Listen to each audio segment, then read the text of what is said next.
All right, let's jump right in, huh? This Daniel Penny verdict, it's been everywhere. Everyone's got an opinion, Definitely got people talking, that's for sure. and for good reason. I mean, this case just brings up so many important questions, and that's exactly what we're going to try to unpack today. Dive into the arguments, the evidence, what it all might mean. Yeah, it really touches on some fundamental issues, doesn't it? Law, morality, social responsibility, how we deal with those gray areas.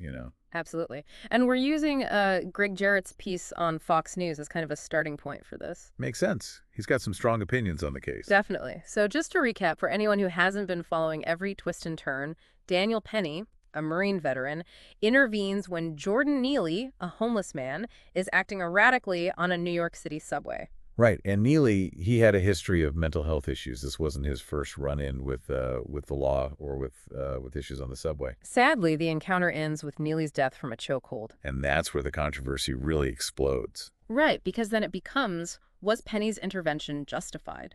Did he use excessive force? And Jarrett is firmly in the camp that Penny was wrongly prosecuted. He thinks the jury made the right call by acquitting him. He really goes all in on that argument, doesn't he? I mean, he spends a lot of time painting a picture of that subway scene. Yeah, using eyewitness accounts, pulling from Neely's past history, trying to show that Neely was truly a threat to those passengers. He even quotes some of them saying Neely was threatening their lives. He also emphasizes Neely's mental health struggles, his past arrests. It's all part of building that image of a dangerous situation. Right, he's laying the groundwork for this idea of reasonable force.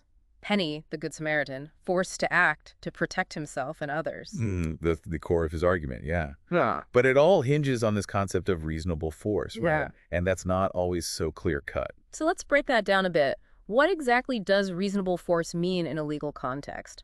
Well, it basically allows you to use a certain level of force to defend yourself or someone else from harm. But, and this is key, the force you use has to be proportionate to the threat. So, like, if someone's yelling at you, you can't just, tackle them to the ground. Right. It has to be a reasonable response to the level of danger you're facing. And Jarrett argues that's exactly what Penny did.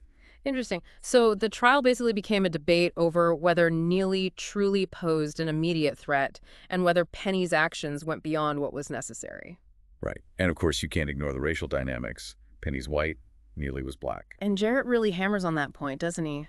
Yeah. He claims the prosecution, led by DA Alvin Bragg, deliberately played up the racial angle for political reasons. It's like he's saying they saw an opportunity to push a narrative, maybe even at the expense of justice. And then you have the jury's verdict, not guilty of criminally negligent homicide. Though it's worth noting, they were initially deadlocked on the more serious manslaughter charge. Which is interesting, right? Because it suggests they weren't entirely convinced either way. Yeah, which is where things get even more complicated. Because the judge ultimately decided to dismiss that manslaughter charge altogether. A move that Jarrett strongly disagrees with. He sees it as a departure from standard legal procedure, almost like the judge was trying to influence the outcome. And now, because of this legal concept of double jeopardy, Penny can't be retried on that manslaughter charge, even though the jury couldn't reach a verdict. It's a real legal tangle. It is. And it raises a ton of questions about how this case was handled, the fairness of the process, and what it might mean for future cases like this. Yeah, there's a lot to unpack there. And that's where Jarrett really starts to sound the alarm. He's worried about the bigger picture, like what does this verdict mean for society as a whole? It's like a chilling effect, right? People might be less likely to step in, help someone in need, if they're afraid of ending up in a similar situation. Exactly. And he really lays into DA Bragg on this point. He's basically saying Bragg's decision to prosecute sends a dangerous message. It's like he's saying, don't be a good Samaritan because you might end up in legal trouble even if you were trying to do the right thing. And he specifically points to high crime areas, suggesting people might be even more hesitant to get involved now. Which is a real concern. I mean, do we want a society where people are afraid to help each other out? Jarrett seems to think Bragg was more interested in pushing a narrative than in actual public safety, almost like he used this case to score political points. Yeah, he's definitely painting Bragg as someone who's maybe more concerned with ideology than with, the practical consequences of his actions. It's a pretty harsh critique, but it does raise some interesting questions about the motivations behind prosecuting this case. Definitely. And it also brings up those bigger societal issues we were talking about, like mental health, homelessness, How do we address those challenges? Especially in a place like New York City, where those problems are so visible, so much a part of daily life. And where those problems intersect with safety concerns, with people's fear, with, the feeling that someone needs to do something, but what Yeah. and who? It's tricky, isn't it? I mean, Jarrett doesn't offer any easy answers, Right. but he seems to be pushing for a more, I don't know, a more nuanced approach. Yeah, I get that sense too. Like he's calling for more understanding, more empathy, particularly for people like Jordan Neely. It's not just about reacting to a single incident, it's about addressing those deeper systemic issues that contribute to these kinds of tragedies. Right. But it's important to remember this is just Jarrett's take. We have to be careful not to just accept his interpretation as, the gospel truth. Of course. There are always different perspectives, different ways of looking at things, and it's important to hear those other voices too. Absolutely. Some people might argue that Jarrett's downplaying the seriousness of Benny's actions. Man lost his life, after all. And they might also question this whole focus on good Samaritans. Like, shouldn't we be talking about better training, de-escalation techniques, especially when dealing with someone in a mental health crisis? Right. How do you intervene safely? How do you protect everyone involved? Those are valid questions. What's clear is that this case is about so much more than just a legal verdict. It's about narratives, about politics, about the power of public perception. And it's a reminder that we need to be careful about how we consume information, especially when it comes to these highly charged, emotionally complex situations. It's not about taking sides, it's about engaging thoughtfully, looking at all the angles, and trying to make sense of it all. Trying to find those nuggets of truth, those insights that can help us move forward as a society. Exactly. And part of that is understanding the power of narrative, how different people are framing this story, using it to advance their own agendas. Because Jared, he's obviously pushing a particular perspective, and it's a compelling one, Yeah. but it's just one piece of the puzzle. Right. And we have to keep digging, keep asking questions, keep trying to understand the bigger picture. And not just understand it, but figure out, okay, now what?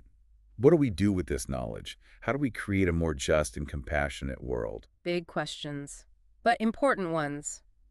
And speaking of big questions, what about that civil lawsuit filed against Penny by Neely's father? That adds a whole other layer to this. It does. I mean, who ultimately has the right to seek justice in a case like this? It really muddies the waters, doesn't it? And the fact that the burden of proof in civil court is lower than in criminal court, that could make things even more complicated. It could, although there's also the question of, will the lawsuit even be successful? Especially considering Neely wasn't really in contact with his father. Right, so many unknowns, even at this stage. So we've got the legal wrangling, Jarrett's take on it all, the broader societal implications. What stands out to you as the key takeaway from all this? Honestly, it's the realization that this case goes way beyond just what happened on that subway car. It's a microcosm of all these interconnected issues. Law, morality, race, social responsibility. And it forces us to look at those uncomfortable truths about our society, those gaps in our systems, those places where we're failing each other. It also highlights, once again, the importance of being informed, of understanding how narratives are shaped, how agendas are pushed.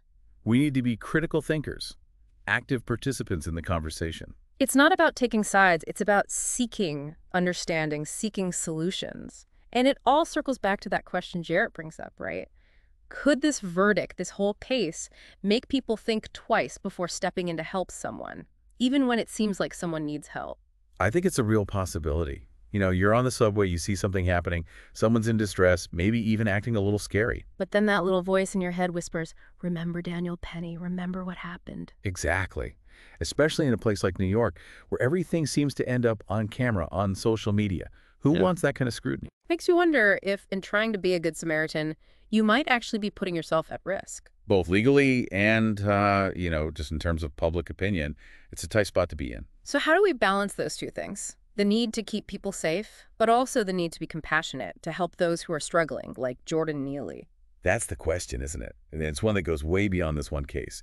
It's about our society as a whole, how we deal with mental illness, homelessness, all those interconnected challenges. It's clear we need better solutions, better systems in place. We can't just keep reacting to these tragedies after they happen. We need to be proactive. But how do you do that? I mean, there's no magic bullet here. Jarrett doesn't offer any easy answers, but he does seem to be advocating for a more thoughtful approach, right? One that takes into account the complexities of these situations, the individual circumstances involved. Yeah, it's about nuance, about understanding, about moving away from those knee-jerk reactions and really trying to grapple with the underlying issues. It's been a pretty intense deep dive, wouldn't you say? We've covered a lot of ground. What stands out to you as we kind of wrap things up? Well, for me, it's that reminder that this case is just a symptom of much larger problems. Problems that we as a society haven't really figured out how to solve yet. And it's a reminder that we need to be engaged, we need to be informed, we need to be part of the solution. And we need to be critical thinkers, right? Questioning the narratives that are being presented to us, digging deeper, looking for the truth, even when it's messy and complicated. Absolutely. It's not about taking sides. It's about understanding. It's about compassion. It's about working towards a better future. Well said. So, as we close out our deep dive into the Daniel Penny verdict, I think it's clear that this case has left us with a lot to think about. It's raised more questions than it's answered. But maybe that's a good thing. Maybe those questions are what will push us to do better, to be better. And maybe, just maybe, this case, this tragedy, can be a catalyst for real change, for a more just, a more compassionate, a more understanding society. We can only hope. That's a great place to leave it. Thanks for joining us for this deep dive, and keep those conversations going, folks. The more we talk, the more we listen, the better chance we have of finding our way forward.